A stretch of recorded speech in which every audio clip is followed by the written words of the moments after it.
Not a whole lot to say there. On a day that really should have been a celebration for West Virginia fans everywhere with Hugs going in the Hall of Fame.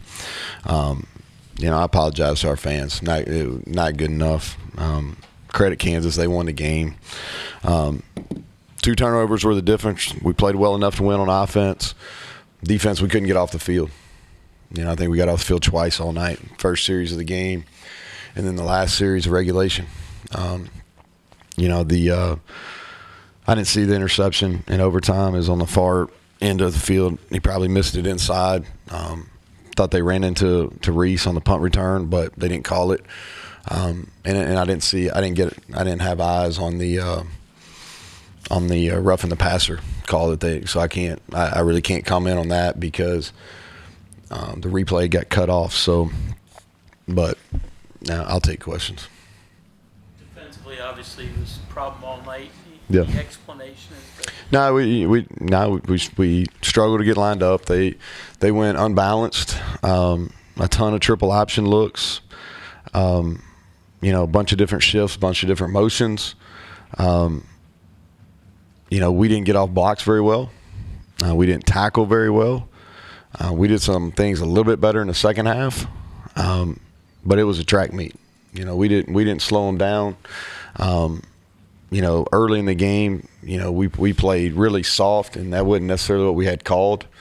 Played with a lack of confidence in the secondary. But no, that was not good enough. That's not the way we've played defense here for 3 years. And that's, they did a good job schematically, but that wasn't good enough. Coach, with 2 heartbreaking losses to start the year, what would you tell the Mountaineer faithful statewide just as far as sticking up with this staff and this group? Yeah, no, I get the disappointment. We lose 2 games right there at the end, both games. One in overtime and one right at their end where, we're driving to tie the game up. And so I get frustration. So I can promise you now there's nobody more frustrated than me. Not that that's going to make them feel any better, but I get the frustration. They showed up. I thought they were loud at the appropriate times today. They held in there through the rain. The students were there in big numbers early on, and so it's like I told our team is we're 2 games into this, and neither game was the result we wanted it to be, but it's a long year, and we're going to get better. We're going to get better. We have to get better. There's only one way to do it. You go back to work. We'll go back to work tomorrow. But I get the frustration. But I can tell you it's not going to be from lack of effort. it's hard to take anything positive, but offensively, you did some good things. Yeah, we punted one time, Greg. Right? Punted one time. That was on the first series of the second half, maybe. Moved the ball. I thought we had to end up playing at the end of the regulation because we had the offsides there. When we had it 4th and 1, we were going to go for it. But then it got moved back to the 6. And so you got to have 2 possessions anyway. So we just kicked it there and it ended up being the right way to play it at the end of the game. But I thought we ran the ball, threw the ball well. Like I said, I felt really good about it even after they scored in overtime. Felt like we could score. Felt like we had some good answers if it got into a 2-point deal. And like I said, I didn't see the interception.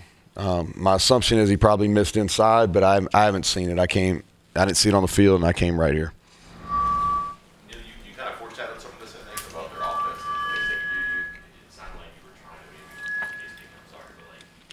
make sure that one loss didn't turn into any of that on-guard stuff. I don't know, Mike. When you look back at it, we didn't play well enough to win the game defensively. That's really accurate. Okay. Was it because we weren't ready to play? I don't know. We were offensively.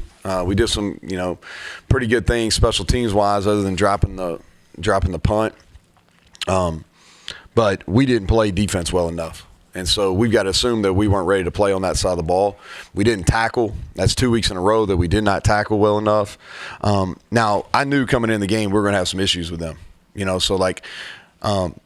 I didn't think that they'd punt the ball, twice or whatever they did, and we'd only get off the field. That's not what I thought, but I knew we were going to have some issues because the quarterback's a good player. He's a really good player, and they put some stress on you, how they go about attacking you. So I knew we were going to have some issues, but I thought we would win enough battles up front that we could get them in some second and third and longs, and we never did. We very few second and third longs all night. Their pre-snap stuff, is that a challenge? Your kind of influx, secondary communication, alignment, things like that? Yeah, we didn't, and it comes down to minute things, like on the touchdown where they stuck the tight end up the. We're supposed to be inside leverage on that. We're outside leverage. It's a small thing, but it's 6 points. There's a couple things where we're supposed to be tighter in coverage. It's third and medium, and we're backpedaling when we should never backpedal on that down and distance. And is it due to some inexperience? Maybe. But I don't think anybody that's listening or going to read what you write really cares. You know what I mean? Like, bottom line is we didn't get it done. You all stopped the run really well a week ago and sacked the quarterback 5 times, almost 200 yards on the ground tonight. Just what was the difference in defensive line play from your perspective? Well, what they did is they played a lot. They made you play the field horizontally and vertically. And horizontally what they did is they used motion. They got to 3 backs a lot. And they did a really good job keeping us off balance. They ran inside zone. They ran outside zone. They ran counter. They ran a little belly scheme. And then they were good enough throwing the football where we couldn't load up the box. They hit us on 3 shot plays.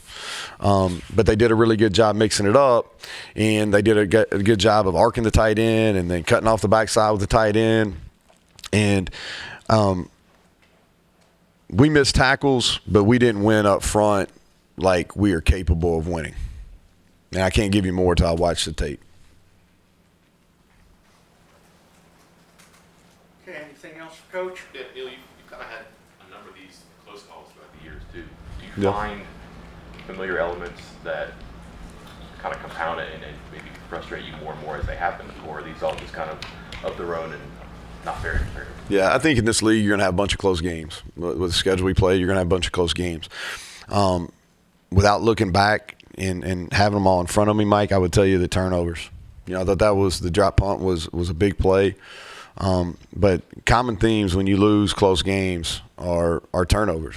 And, even if this was a track meet, we still would have been right in, we still would have won the game if we don't turn the ball over. We got to stop on defense. Finally got them to punt. And we had a chance to go really kind of grab control of the game, and then they take the lead. And so without looking at all of them, if I was, just going off, memory, I would say turnovers. But there's been a lot of close ones.